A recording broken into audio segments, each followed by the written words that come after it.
The first lines of Cowboy Carter on American Requiem are, "Nothing really ends. For things to stay the same, they have to change again." Which makes me think about one of the most popular and enduring slogans of our time, "Make America Great Again." Keyword, again. Make America Great and Make America Great Again are two totally different phrases. Make America Great is a generic, go team.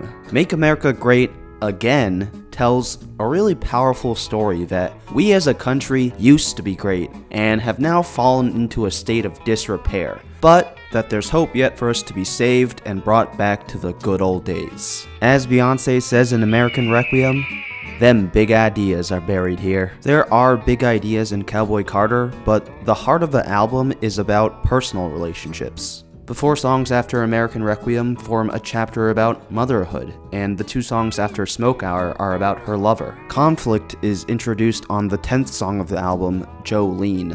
Beyonce sings a bangin' cover of Dolly Parton's classic and introduces this character who is trying to steal her man. Adultery is the topic of a few songs on this album. Unlike in Lemonade, where I feel like most of her anger was directed at her lover, in Cowboy Carter, though she is still mad at her lover in these songs, most of her anger seems to be directed at Jolene and her bitch-ass ways. The song directly after Jolene, Daughter, suggests where this anger may be coming from. She says, "If you cross me, I'm just like my father, I am colder than Titanic water." This father character is also mentioned in the song 16 Carriages, where Beyonce says in the first verse, "I saw mama praying, I saw daddy grind." But by the last verse says, "I saw mama crying, I saw daddy lying."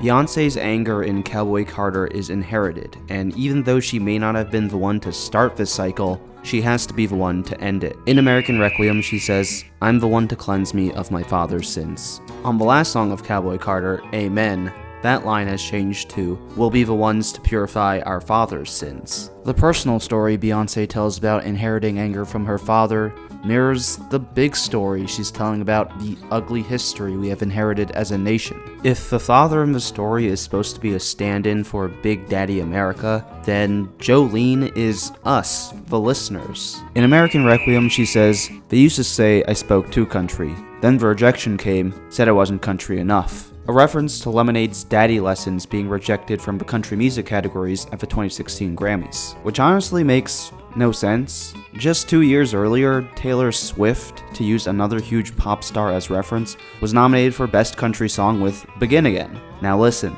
I love Begin Again, but if anything, Begin Again hides the twang that Daddy Lessons so fully embraces. In 2019, Lil Nas X's Old Town Road was removed from the Billboard Hot Country lists for not embracing enough elements of today's country music. If it was true that Old Town Road wasn't embracing enough elements of 2019's country music, that was only because it was ahead of its time. Just listen to Morgan Wallen's Thinkin' About Me, which appeared on country music charts in 2023 and owes a lot to Old Town Road. In 2023, Luke Combs' perfectly acceptable, possibly even good cover of Fast Car became a massive country hit. But besides a little extra twang, it's very similar to Tracy Chapman's original version, which no one thought was a country song for 30 years. It all begs the question, what is country music anyway? Country is an interesting word to describe a genre because there's a very specific country that word is referring to, so maybe the way we define country music is the way we define American music.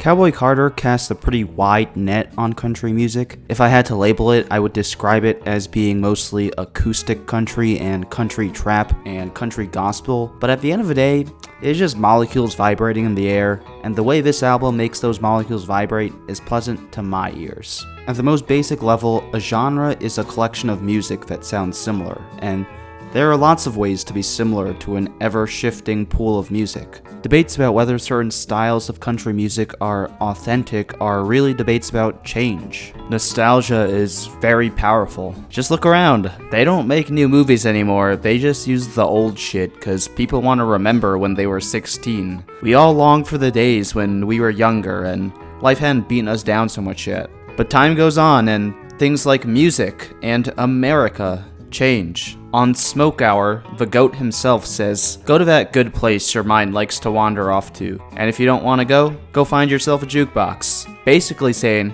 If you don't want to listen to this music, log off and go listen to something you actually like, because it's your life and you gotta choose love. This album's really good. It's very much a Beyonce album. Two Most Wanted and Levi's Jeans are summer classics that make me want to go to the beach and fall in love and shit. Texas Hold'em and Sweet Honey Buckin' are straight up country bangers, fully embracing the fun, crack-a-beer vibe of country music. There are lots of lyrical references to country music aesthetics and instruments and sounds that you typically hear in country music present, but neither of those things are what make this a country album for me. To me, what makes this a country album is the way it represents the struggle. 16 Carriages and Two Hands to Heaven are two of the best songs of the album, and just hit so damn hard, talking about the struggle of chasing a dream. A big part of the American mythos is struggle, and struggling for something better. In Cowboy Carter, Beyonce is able to find beauty and love in the struggle. As she says in Texas Hold'em, all of the problems just feel dramatic.